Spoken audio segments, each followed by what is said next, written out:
name's Dan McKinley, and I'm the general manager of Broughton Land Company, which is a large farm in Columbia County in Washington, southeastern Washington. We're up in the middle of a big part of our land that we farm, and we're up here in the middle of a wind farm. We're almost at 3,000 feet here, and this is pretty much the heart of our farm ground.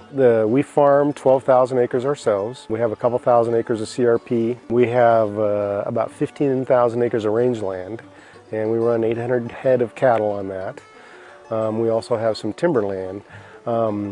This is the southern end of the Palouse soils, and so this is a true Palouse soil right here. As we get farther west, it's more of an Athena silt loam soil. Yeah, we're mainly wheat. We grow about half of our land is in winter wheat every year, and the other half we put it in spring grains, spring wheat, spring barley, and we grow quite a few peas. We're mainly considered direct seeders. After we harvest this pea crop, we'll just come in and shank fertilizer and seed with a no-till drill right into the unworked ground. And we do most of that on all of our land, just using rotations and direct seeding. With this, we don't do near the tillage we used to, but we do a lot more spraying, use a lot of Roundup and to kill the weeds prior to us going out and planting the crops. Well, in the past, before we had got this Apache, we ran 3 pole sprayers that we'd hook behind our tractors, and they were usually 80 feet wide, and you usually had one guy running a nurse truck to that for those 2 to 3 sprayers. So I had 4 guys at times tied up doing our spray operations. We also relied quite heavily on aerial application because we have so much land. We couldn't do it all of ourselves, and so we were always trying to help ourselves out with some aerial application where they could help us. Well, since we got these wind turbines, the aerial application, they don't like to fly around them, and I don't blame them. I was in a helicopter, and those are very intimidating when you're up close to one. And so we weren't getting our bugs sprayed in our peas on time. I'd like to do some pre-harvest Roundup at times, and timing is really crucial. So we were running into all sorts of those problems, and we went ahead and a neighbor of mine had the same problem because of windmills, and he tried an Apache, and he let me drive it, and I was really impressed with the rig, and we decided we would buy one and try it on the farm, and it has turned out really well. I do most of the winter wheat spraying by myself now. I'll have a guy come and get my nurse truck sometime during the day. We can do about 400 acres with every truckload, and so as long as I start out the day with a full truckload and have someone come and fill my truck for me partway through the day, I can do 800 acres pretty easy by myself. And it used to be that would take at least two other tractors and 2 pole sprayers and 3 men. And so we've really cut it down to just the Apache sprayer, and I'd say 1 1/4 men to do what we were doing with before. So that's been a pretty positive thing about it. I have watched some of the other self-propelled sprayers, and they look like they're very big and heavy, and they have hydraulic motors that run all of the tires, and they're 4-wheel drive. The soil up here has got clay in it and stuff, and it's usually wet in the spring, and so we want to be light, and I think it's the lightest machine. And we don't want breakdowns, and I've heard real positive things about breakdowns on it. It's got a posi track and a direct drive, and it's got a good engine, and Apache's been in business a long time, and they've got a great suspended boom system. And so, you know, I really can't compare to some other guys because this is the first one we tried, and I liked it, and so we thought, you know, it's close, there's a dealer, let's try it. Apache's had a one-day school that we went down to, and that was very beneficial for them to understand how the system works. To drive it is pretty simple. It hasn't been hard to teach them, you know, having them understand how to program the fields and things, you know. I've got a 63-year-old that I taught how to do it, and he's not very computer savvy, and he was scared to death, and he runs it, and he likes doing it. So it's really user-friendly. I've looked at the Viper, and I used to have Sightwinder and all these other things, and I'm not that computer literate myself, but I caught on to this real quick. I'd recommend it to anybody. Well, I was scared to death the first time I took off over a hill. Ours is a 1210, it has a 1,200 gallon tank, and when you're full, you know it. So we have learned that if you have the opportunity to fill up, you can, but you got to go and get at least half the load down. If you get under 500 gallons, as long as I got good footing, I have no problem whatsoever going on any of our land. And when I first got it, I said, well, we're only going to be able to spray about 80% of our land. But we've literally done, I think we've been over every acre. Now, in the spring, when we first start out, it's really wet here. And because of all of the winter rain, all of our moisture comes here in the wintertime. And we need to get out and put on pre-Roundup and cover quite a few acres, and we've had to learn to spray a little different than what we used to do. With our four-wheel drive big tractors, you just go round and around the field because they will stay on the hillside. They have enough horsepower and enough traction that they'll stay on any hillside. I mean, they might tear it up a little bit. But we found instead of going across the hill, you're better off to kind of go up it at an angle and down it at an angle. So you're always kind of in a pull or going downhill. That side hill is its hardest for it. It's up in firm ground, it'll side hill pretty good. We got it last fall and we put the balloon tires on it, and so they're kind of wobbly a little bit, so we just keep it 30 miles an hour and under. But it's great to move. I mean, our other tractors only go about 20 miles an hour down the road, and so it seems like it's a huge saving, that extra 10 miles an hour to move up and down the road. I think when we put the skinny tires back on now, I think it'll move even better down the road and steer better. But anyway, it's slick. The fold-up system, that is just so nice that you can fold it up and everything from the cab, and it takes, you know, under a minute to do it. They've done a great job of designing that. Well, I highly recommend the Auto Boom and the Auto Steer. My neighbor who bought one last year does not have that, and that's the one I drove, and I was so busy watching my booms and, you know, making sure that I wasn't going to get into the ground, because you go through a valley and with a long boom sticking out there, you know, it'll catch up to you. And then I was having a hard time you know, watching the screen and watching where I'm going and everything, and of course you get better with that at time, but with the Auto Steer, you know, we've learned now to make a couple rounds around the field, find the best line that you can go back and forth on, and let that thing steer itself. Then you can watch your booms and you know, adjust them, and pay more attention to the terrain when you're coming into a swale, that you can, if you're trying to keep speed, the Auto Boom doesn't track quick enough. I mean, if you're going 13 miles an hour and you're coming into a pretty start dip, you got to override it and get it a little higher, otherwise it's going to hit the ground on you.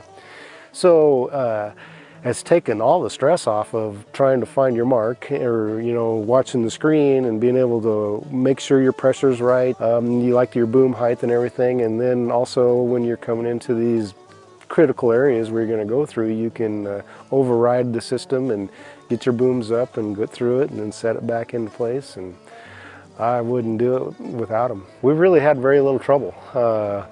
We had a kingpin break, and I was crossing a ditch, and it was a little wet, and I was probably going a little too fast, and I broke it right off. We've had a few little computer glitches at first with the auto steering, and I can't remember, there may have been some other things, but they've had good people, they've been real responsive in getting back to us, and we've literally had very little trouble at all.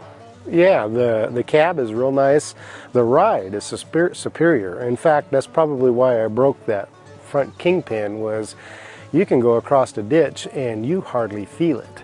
And it's got such a good shock absorbing system that you don't realize how hard you're probably being on that. I know if I would have tried to take a real tractor across there at the speed I did, I would have jarred my teeth.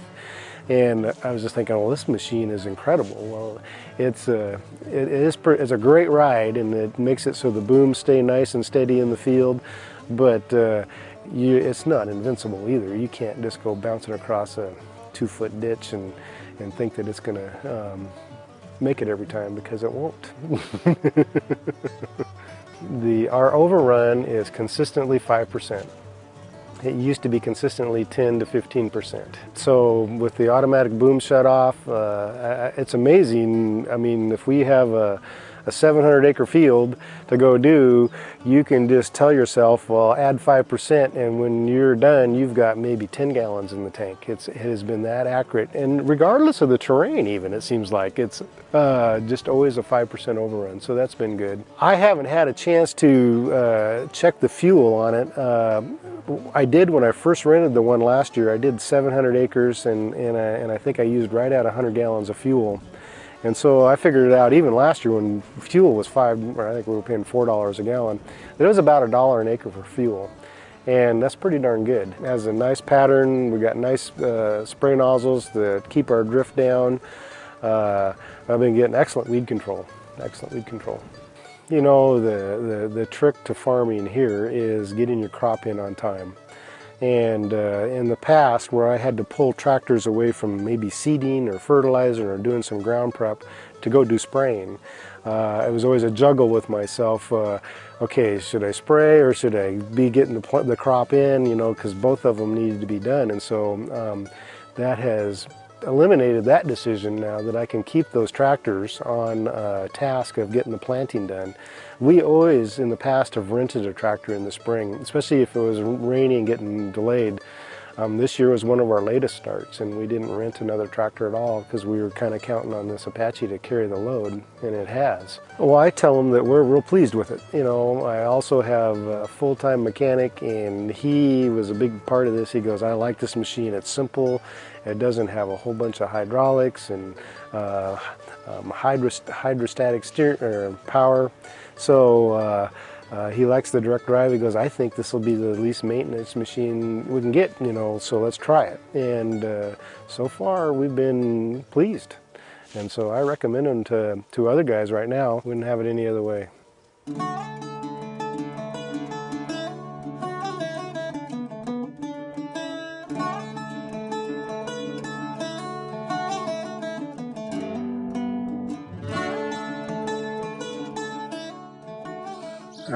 My name's Wes Wilsey, and we're here at Flora, Oregon, which is about 30 miles north of Enterprise, Oregon, Malheur County. And we farm about 1,800 acres of wheat, barley, and quite a bit of hay, export hay, feeder hay. It's basically flat. We got some little rolls and stuff, but nothing what you would call steep. It's kind of an ashy soil, basically. It depends on the area you're in, but it can be anywhere from ashy to clay. One of our biggest problems in the spring is getting over our ground, trying to get it dried out so we can get over it. I used to have a pickup mount sprayer, slip-on type sprayer that put on a pickup. I think it was a 48-foot boom, and it was difficult to see where you was going because you're sitting down low and you wasn't up high enough where you could see your mark or your tracks or anything like that. And where this is taller and makes it a lot easier to see where you're going. We went and bought this Apache, and we decided we wanted to be able to fertilize and spray at the same time and get over a lot of acres. So with the liquid fertilizer, it seems to be a better fertilizer and made us a little more self-sufficient. Just be able to put it on ourselves and know what we're doing. We bought it last year. This makes my second year with it. We knew a guy that used to work out our local co-op that went to work for Pioneer West, and he was telling us about it, and that's how we got acquainted with it. The price on it was one thing. It was pretty reasonable compared to what we'd seen in the magazines on other sprayers and stuff. And it's quite a bit lighter machine than the other machines, which helps in our ground because, like I say, we're wet a lot of times in the spring, and helps you get over the ground a little better, not being so heavy. It's just the size that kind of fit us. Basically the 1,000-gallon tank, and it had a little more horsepower than the next size down. It's a little hard to get used to the 90-foot boom, but it drives good and very easy to operate, easy to work on. Basically the only thing I've had to do with it so far is grease it and change oil in it. So we're smaller fields, and 20, 30, 100-acre pieces. Just a lot of patches. It's not like going out and doing a square-mile block or anything like that. It's a lot of patchwork, which that's pretty unique because it's easy to fold up, move to the next piece, and go again. So it moves down the road very easily and fast, and got good visibility. Good ride, good ride. It's very smooth out on, even on rougher ground. It's smooth, and that ride's good. Very convenient to fill from the ground. You do everything from the ground. You don't have to crawl up on the tank, and it's got the roto flush in it, which makes it easy to clean and just very simple, user-friendly, I guess I should say. We're saving on application costs of having our fertilizer hired. We used to hire our fertilizer put on, and that's saving us money in the long run. And we're able to shop around and get cheaper fertilizer and stuff, which that helps. So yes, I think it'll pencil out in the long run. I've been stuck a few times. When it came with the original tires on it, we had problems getting stuck, and so I put semi-float tires on it this spring, and that seemed to improve it quite a bit. Semi-floats are a little taller and just a little wider, and that seemed to make quite a bit of difference. So I haven't been stuck this year. The way that you fill the tanks and stuff, it's got the chemical induction system, which do everything from the ground level, and it's a pretty nice machine to run. Like I said, the biggest problem I had was learning to judge your width, especially around the first rounds around the field or something like that. Hit a couple fence posts. The GPS, the auto boom part of it, the auto section I guess you'd call it, that has been flawless. It's been a fantastic system. The guidance screen, the booms, the way they turn on and off on your sections as you come in and out of your roads and stuff, that's been flawless. It's kind of unique. It's the first time I've been around it. You can always kind of look back at your map and tell where you're at in the field. If you get lost, you know, in the tall grain when you can't see your tracks and foam and stuff like that, you can tell where you're at and kind of head back towards it. And you get close to your line and lock it on, and it just takes off and goes. I'm happy with it. I'd recommend it to anybody.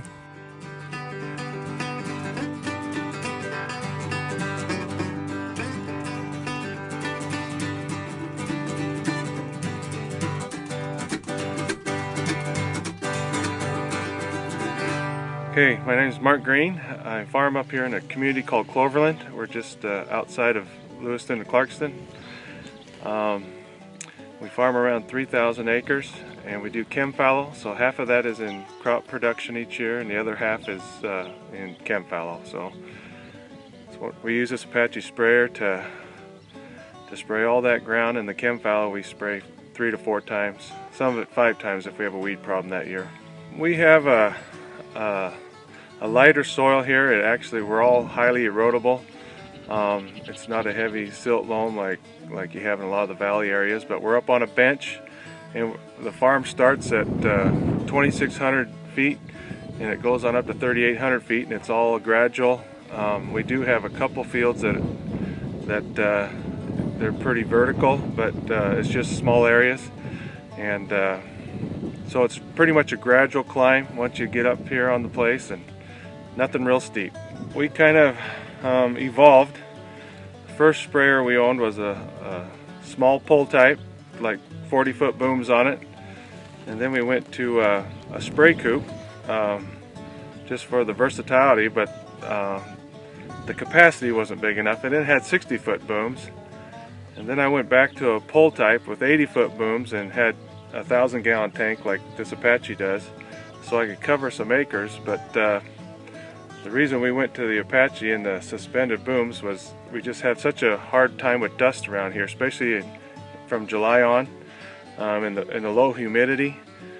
So we have these tracks wherever our wheel tracks were. We ended up having the Roundup or whatever we were spraying at the time wouldn't kill the weeds. I've been looking at these Apaches since '05, and finally decided we'd go for one. When I first started looking at self-propelled sprayers, I was looking at the Wilmar and the Rogators, and that's what most of in the community I had where we lived at the time, Rogators were the predominant ones. And I saw an ad in, I believe it was Farm Journal. Visiting with some of the dealers that had the Rogators, they were actually having some problems with the hydrostat drive and the wheel motors, and they're kind of expensive to rebuild. Actually, I got a friend of mine up by Roselia that bought one, and he put about $7,500 in it the first month he had it, just so he could run it. And where the Apache is direct drive, we'll never have that issue. And the positive force behind the final drive is just is something that was important to me. With the spray coupe, you know, you're in and out of that thing every 30 minutes. And you're only doing, I think we were putting 7.5 gallons of water on, so we were doing about 29 acres or something like that. And yeah, it was ridiculous. You just get in and out of it, that's all you do. But the pull type was actually, you know, it had the capacity, it just didn't have the versatility. I don't spray the whole farm all in one day. I like to do, I scout the fields regularly, and I just spray them as they need to be sprayed. And with the versatility of this machine, I could load it up with water in the evening and go out the next morning and spray 300 acres and be done by 10 o'clock, and when it's still cool and before the humidity gets real low. And it takes about an hour to empty the thing. Early in the spring, when we have better soil moisture, we can undo a load in about 45 minutes. It's just been a good experience so far. We started off with, we didn't have the duals. We thought we wanted them, and actually we kind of had problems getting the tires for them. So we went ahead and ran it the first year without them. And this is the first year we've had them on there, and you could definitely tell a difference. We're not leaving near the footprint in the field, and so it spread that weight around enough, and it makes this machine a little more stable. On the couple fields where we do have some, we have about 10 acres and 2 different fields, so it's pretty steep. We have the automatic, we can slide the axles out, and the machine's pretty stable on the steep hill. We've had excellent coverage. With the GPS system in there, it's so easy to adjust your flow that you can go from 20 gallons to 10 gallons in just a matter of seconds, and you just keep on going. That's why you get so much work done. It's so much more efficient. There's lots of room in the cab. It's got an air seat in it. The ride is excellent. Visibility is really good. I've never had an issue with thinking I need to see something different. We added the snorkel on there next to the air intake, next to the exhaust this last spring, and I don't even notice that I put it on there, so visibility is very good out of this cab. Most of these machines come with the chemical inductor on them, so it's really easy to put your chemical in and agitate at the same time, so you're getting a good mix. As far as cleaning it, we've got the 2 50-gallon tanks on it, and the one tank I designate pretty much for flushing it out. At the end of each day I flush the booms out, and it takes 5 minutes, and you get all that chemical out of your booms and out of your nozzles, and you're set to go the next time. When we originally got the sprayer, I didn't have the boom leveling auto boom on it, and we added that this spring. It makes it a piece of cake to go across these. We have terraces in all of our fields, and I can go across them. You can go through a draw, and you don't have to watch the booms anymore. Otherwise, when you go in a dip, if you've got your boom down low, the end of it could hit the ground, and we've eliminated that problem. With the boom levelers, it's just, they come down and they touch the ground. As soon as that hydraulic sensor senses that pressure, it'll pick it up a little bit, and it's good for the machine. It makes it a lot easier on it. It barely leaves a track. Generally it doesn't leave a track, but it'll knock, like on the chem fallow ground, you'll look across there and you can see the little wheel track where it broke the stubble over, but out in the crops, you don't see the tracks at all. When we had the pull type, we'd fill it up and I'd spray about 1,000 acres before I had to fill it up again, but then I realized that I was putting 350 gallons in that tractor instead of 100. So it's pretty competitive to the pull type system. When we had it on our big tractor with the pull type, you know, we were going like 1,500 RPMs. Well, this one here, I run at about 1,800 RPMs. And so your engine speed's a little bit higher. But fuel efficient wise, I'm okay with it. It's nothing excessive. And you know, you'd always want it to be a little bit better, but it's good. I'm not disappointed with it. One thing that we have on this sprayer is the auto boom shutoff, and we're 5 section. I'm considering going to 7 because when we went to the auto boom shutoff, I lowered my chemicals down 15%, and by adding this boom leveler where I'm not watching them, I'm thinking we're even going to lower that last 5% or so.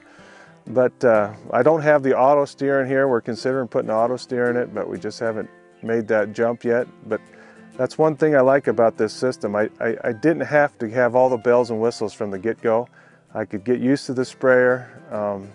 You know, when we had the pull type, we had foam markers, and we've gotten rid of the foam markers, and as I've trusted the machine, I've just, okay, we can try that. And it's everything so far, every step we've taken, it's been an improvement. I was not liking the spray job we was getting with the pull type with all the dust we were creating. I was down to 4 miles an hour early in like at 5 in the morning. And we still were having streaks wherever there was a tire. We weren't killing what we were wanting to kill. And I checked into hiring a custom outfit. Well, they wanted to come out and spray the whole farm every time they came. And I don't want to farm that way. I want to farm it as the weeds dictate it. And like where we have such a variance from elevation, and actually we even have a rainfall difference in the ground that we have. So the stuff on the upper property isn't as far as long as the stuff on the lower property. So I don't want to spray all the fields in a couple of days. I want to do it as the weeds dictate it, or as the crops dictate it, and the stage of growth. Well, when we looked into the custom applicators, they were wanting $7 an acre to spray. Well, on the amount of acres that we have, it easily make a payment if you had to finance it. So it didn't make sense to lose the versatility of spraying the fields when I wanted to versus when they want to do the whole farm. But I was going to put the same amount of dollars out. Actually, with a custom sprayer, it came out where it'd be more. So the economics of having your own sprayer and the versatility of it is it's perfect for me. What I normally do is I load the sprayer up the night before. I'll put like the water in it. I won't put the chemicals in it. And I got a tender truck that I can haul 3,000 gallons on. And I'll have the chemicals and everything on it. And I'll take this to the field. And actually my wife will come and get me, and I'll bring the water truck out. And we're set to do 400 acres for the day. And most of the time I can have that all done by noon. And I'll come back and we'll get set up for the next day. We have about from the beginning of the farm to the ends, probably only about 5 miles. And the fields are connected, and we got a gravel county road. We could go up to the top of the farm and be up there spraying in 10 minutes. This thing will move down the road if you want it to. Takes 2 or 3 minutes to fold it up and take off. I have considered, I've been asked to do some custom applicating, and we're thinking about maybe doing it.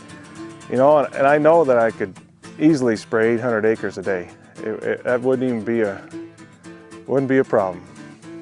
So far I've done all the maintenance on the machine. I'm a guy that likes to do my own maintenance. I have called down to Jake a few times and had questions. I've even called back to the factory and had some questions for them, and everyone I've talked to has been helpful.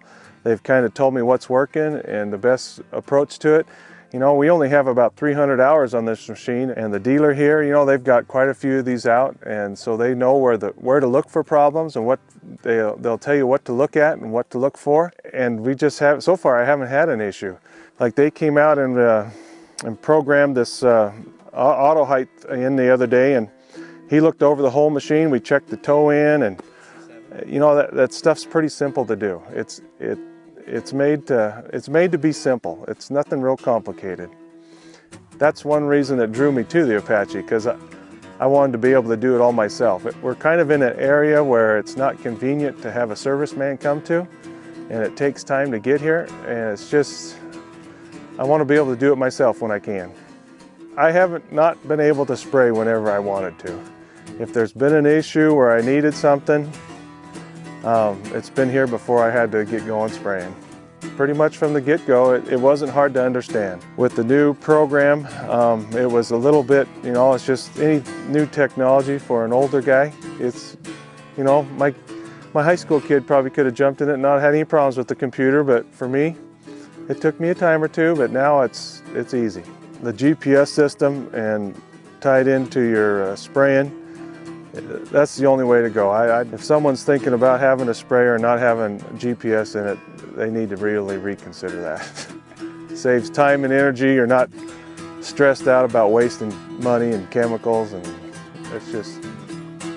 it's a good system. I've had several neighbors come up and ride with me And it's a machine that if you want to take the jump, it'll make you more efficient. And I feel it's helping our bottom line, just because it's we're able to get on stuff when we want it, and that's going to make a difference in the long haul.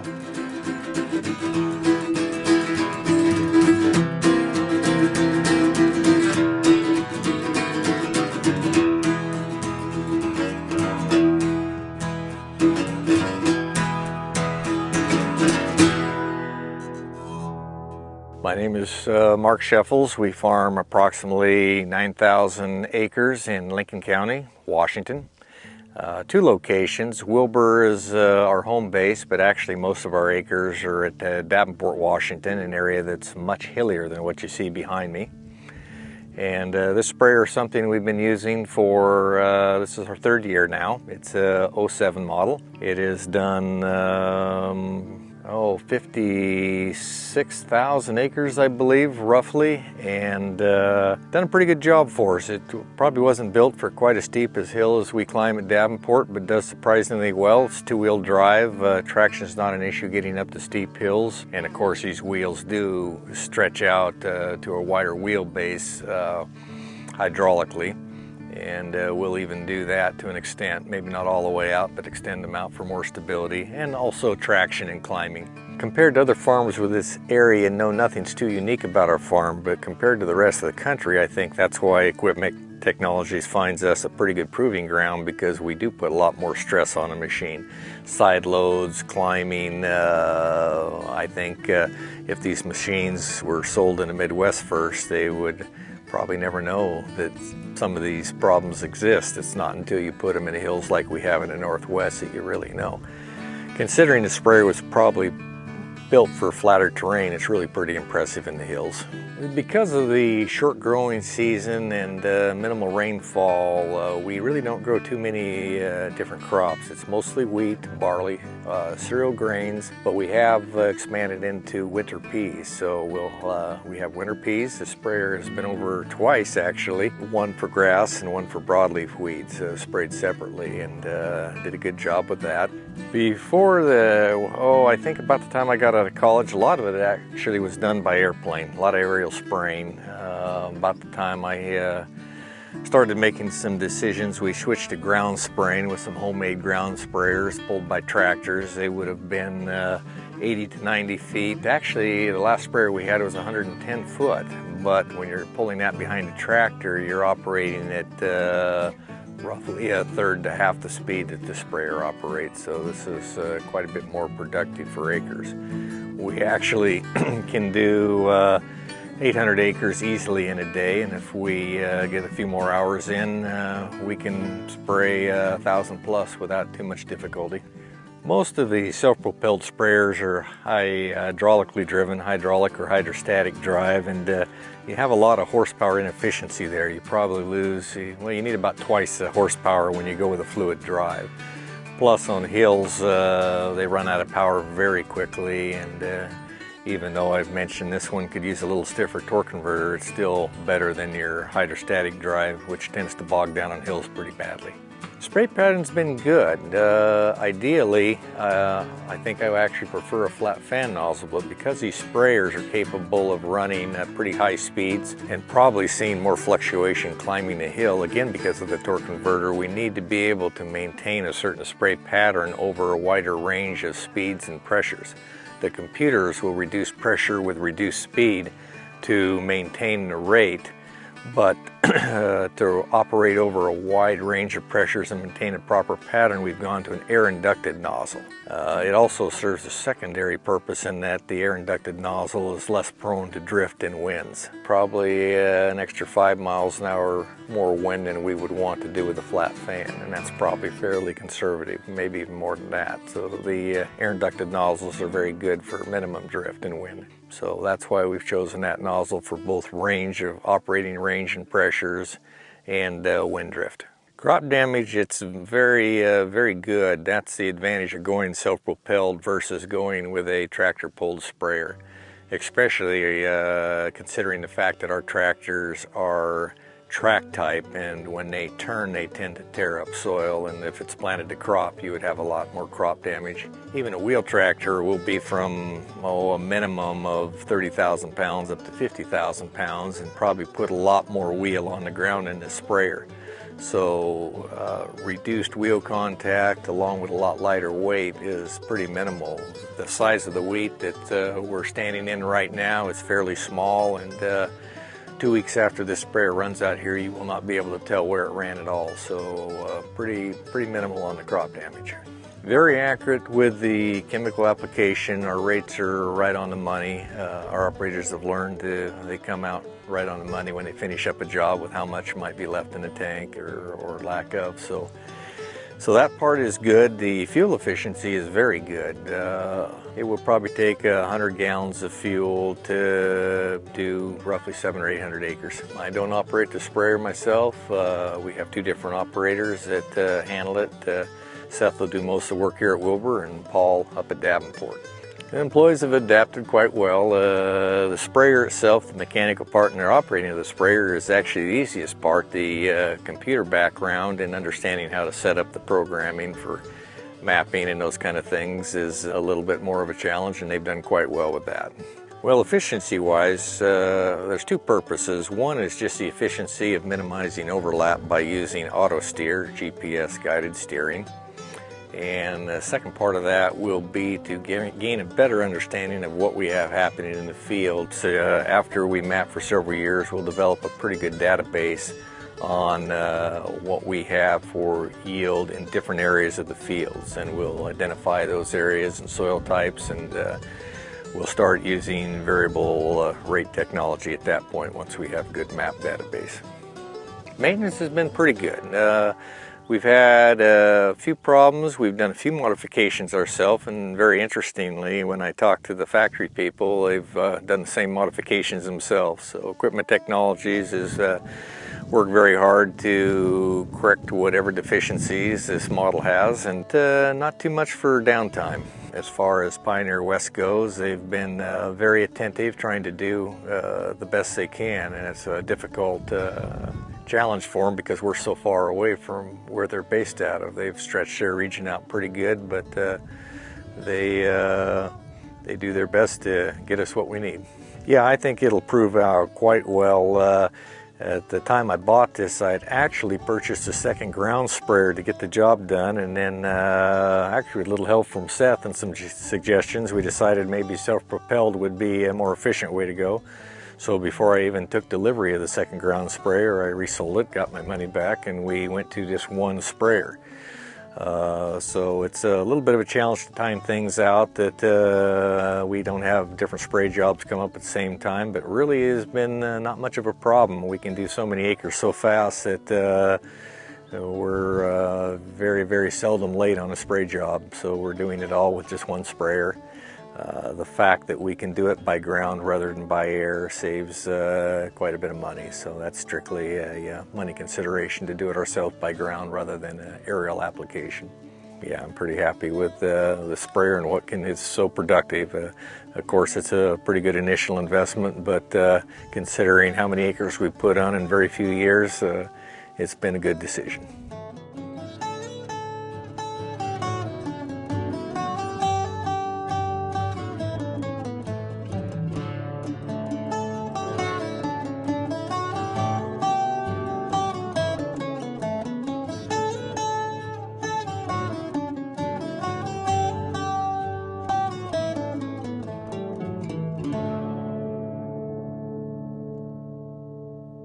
I'm Greg Galbraith, and I farm with my dad and his brother, and we have Galbraith Brothers and Galbraith Land and Livestock. We're covering about 7,500 to 10,000 acres a year with the sprayer. We've probably been farming for about 75 years. Mainly wheat, dryland wheat is the majority of our acres. We do have some irrigation. We grow some corn, peas, some wheat, bluegrass for seed. Before we got the Apache, we had a homemade, custom-made pull-behind machine that we used, and it worked okay. And then we got a 710, and that was really a bump up. and we've picked up some more acres, and now we're at a 10-10, and it's even better. Yeah, with the pull machine, a good day would probably be about 250 acres. Then we went to 500 with the 710, and a good day, you know, after feeding cattle and other stuff, 600 or 700 we can do now in a day. Let's see, this is our third year running Apache sprayers. Okay. First year with the 1010, and we did 2 years with the 710. The soils, you know, we deep furrow seed on the dry land, so they're kind of rough, and the sprayer's been holding up good. This 1010's made a lot of improvements over the 710 as far as the front end and the axles. And, we had a little trouble with the 710. We had a lot of washouts last year and a lot of ditches to cross, and we broke the front axle. Apache warranted it, so it all worked out good. The simple design, the mechanical drive,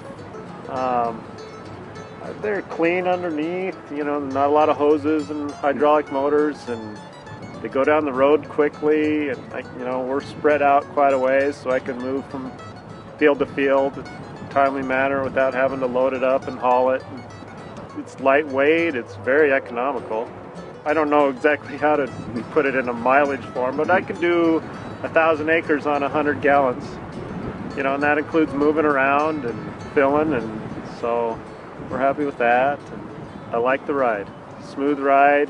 I like the 1010 quite a bit, at least twice as good as the 710. It's quieter. The bigger tires, it rides smoother. A little more horsepower, which is nice. A little bigger tank. Cover more acres. We use TopCon in the sprayer. It's been really almost flawless for what we've been doing, and anytime we've had trouble, they fixed it right away or could fix it over the phone. So I can't imagine spraying without it now. At first I didn't think I'd ever need it, but we got the auto boom, so that even makes it more efficient. It automatically shuts off, and I love the auto steer. You can actually talk on the phone now and check things out a little better, and it's a lot less stress. You know, you can spray at night or in the dark or whatever, and love the auto steer too. It seems to be engineered very well. It's easy to maintain, it's easy to drain everything. You know, it's easy to change fluids and change filters, and everything's very accessible, and it's easy to walk underneath it and do everything we need to do to it. Small fixes have been easy to do and cheap, you know, inexpensive, haven't been costly. I would definitely recommend Apache. They're efficient, they're made well, they're, I don't know, the good horsepower, you know, they can move around well in the fields. I like the mechanical drive. It's a little more money, but I think we have so many acres now, and we can get it done timely, and we're a lot more efficient. And you know, some days the wind blows for the whole week and you can't get anything done, and this makes it we're catching up and can get all our spraying done. I would definitely recommend Apache.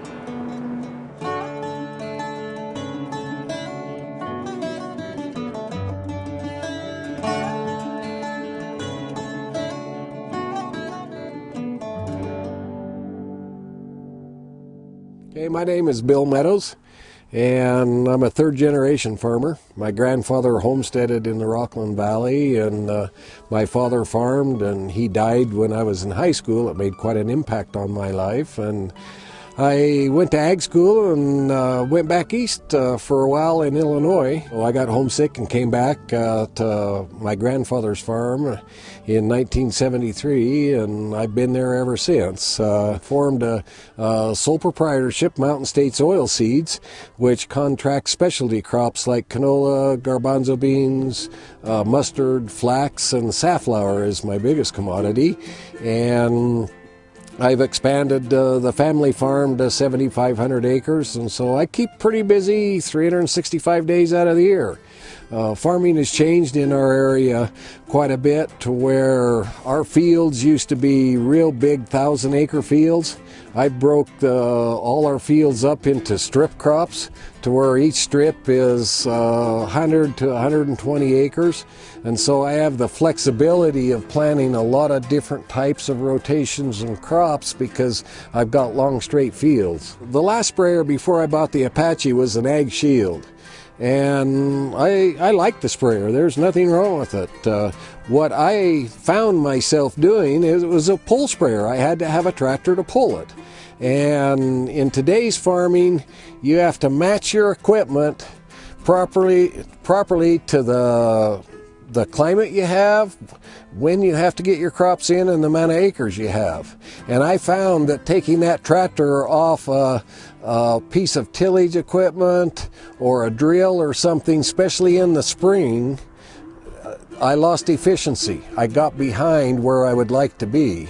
And so that was the reason I decided that a self-propelled sprayer should pay for itself if I use it properly. And I was fairly familiar with the sprayers that were around in our area, and I talked to chemical people that ran sprayers a lot. And the one thing the chemical people said, that do not short yourself on horsepower, Bill. So to be honest with you, I looked up in the internet and queried for sprayers, and Apache came up, and I read about it. And the thing that I liked about the Apache versus some of the other sprayers is Apache had a direct drive. All the horsepower, or a good share of the horsepower lot in your other sprayers, goes to the hydraulic front wheel and rear wheel drive, and that's where all your horsepower comes. And so when you get on to, I farm rolly, hilly ground. It's not all level. I need horsepower when it comes to the hills. And so with the models that use hydraulic drive, when you came to the hills, you had to stop and shift. With the Apache, I spray mostly in second gear, about 10 miles an hour, and I can go up the hill and down the hill without ever shifting. And that was one of the primary factors right there, is the direct drive. I felt with the hydraulic drive that there wasn't enough horsepower in any of them to adequately do the type of spraying I wanted. And the next thing that I wanted was, I wanted the widest sprayer. Preferably, at that time, I didn't know you could get duals on a sprayer, so I was looking at a wide tire. When I knew you could get duals on a sprayer, the Apache appealed to me. I needed something that won't slide down the hills and leave big gashes in my fields. I wanted something that I could spray along the hill line with, so I didn't have to go up and down the hills and leave marks for water to run when we got rain and stuff like that. So the major things were power, direct drive, and width and duals. And Apache had that, the others didn't. On the internet site, they had farmers to call, similar to what we're doing now. I called those farmers, and we sat and had an hour, 2-hour conversation. I tried to find farmers with the same type of application that I wanted to run into, and then ask them what they thought. And those farmers I talked to me were very helpful and helped me make the decision. They basically told me how the machine handled in the hills and how the Apache company handled their product if they had problems, and what they didn't like, and there wasn't that many things they didn't like about them. I've been very pleased with the Apache. The first year, bumper to bumper, or anything that happens, they take care of, I think is unprecedented in the industry. We've had some problems with the machine, with the driveline. Apache went to work with their engineering, but since then I have all the confidence in the world that the machine will work, it'll be engineered good, and it'll be a good value. So I've lost those inhibitions about the company because of the service that they've given me.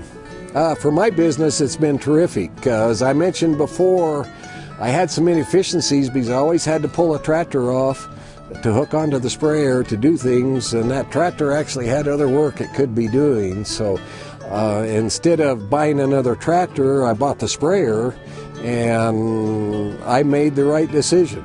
I can jump in the sprayer, load up, and get out in the field, get my work done early in the morning with it, and then go on and do something else. And the sprayer, because it's quick to fold in and quick to get down the road, I no longer have to carry water to the field.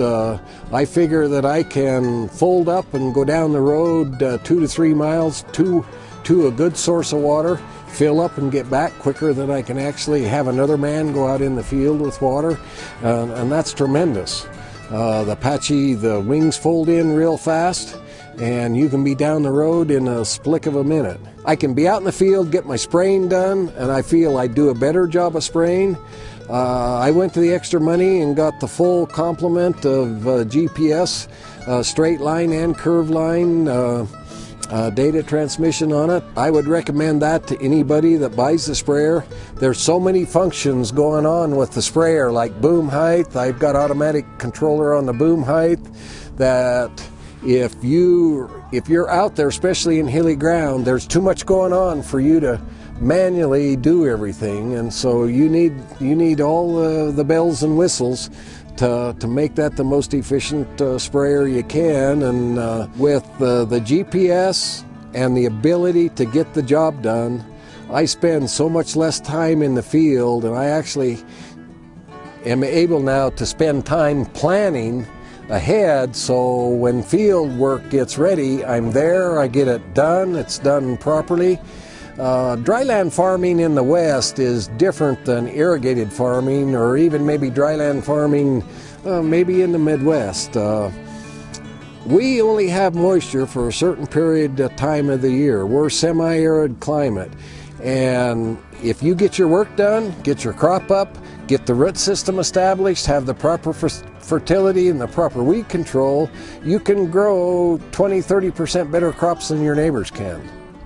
If you don't get that work done, you're going to be out of business, simple as that. And so the Apache fit into the scheme that I wanted, and I can get my work done quick. The technology has given me new life, and I've kind of been rejuvenated a little bit. The width, as wide as you can, and clearance makes a difference.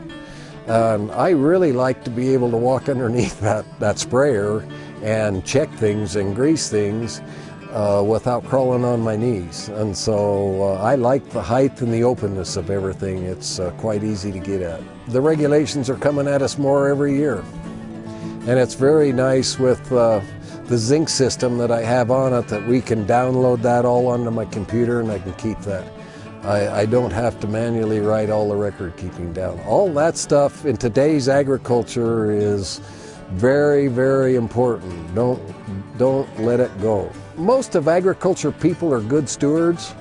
I strip farm, I build water retaining dams. I do everything to keep everything that drops on my ground. I have the capacity to spray because I'm quick, I'm out there under better conditions, so I don't even have to deal with the adverse conditions. And that makes a big difference. The adverse conditions are when I am spraying along a roadway, along a state highway, and the wind starts blowing, and a mother with her children drive by in the car, and she notices some overspray on her windshield. All hell breaks loose. You don't want that to happen. So I prefer to look at it. I can be out there and get everything done that I need done under ideal conditions, and I don't even have to mess with the marginal conditions because I'm quick and I'm fast. 10% of my ground is 45% slope. Another 10% is 20 to 30, and the rest is 0 to 20 to level there. So I'm not on the hills all the time. But the Apache, especially with the boom and everything, I don't have to go right across the 50% slopes. I can stay on the 40, and it'll hang on a 40% slope, and it'll go straight up a 40% slope. It is a little front light, and so I never go up a real steep hill when the tank's full. It's stable, it doesn't rock. I've lived on hills all my life, and I think I got a pretty good inner sense where the breakoff point is, and I don't feel like I'm even close with the Apache. That Apache is stable going along a hill. It goes up the hills, it goes along the hills. It doesn't leave tremendously bad marks. If you have hills, bite the bullet, put duals on. The front tires need fluid in them, filled clear up for weight and for turning on the corners. The sensors on the booms work very, very well. The ground sensors that keep your booms level. And if it gets a little windy, those sensors pick up the spray. Those boom sensors can't sense the ground, and all of a sudden they go clear up on one side or the other, and they're trying to find where the ground is. And it's just an easy way that I can tell an employee when that happens, quit. The cab is very comfortable, it's roomy, I enjoy that. The air conditioning system is good on it, the seat's good on it. The Apache works. The company's good. That sprayer covers the ground, it starts, the pump works good. I like the induction system on it. We can fill it fast. I wouldn't own another sprayer, another brand, simple as that.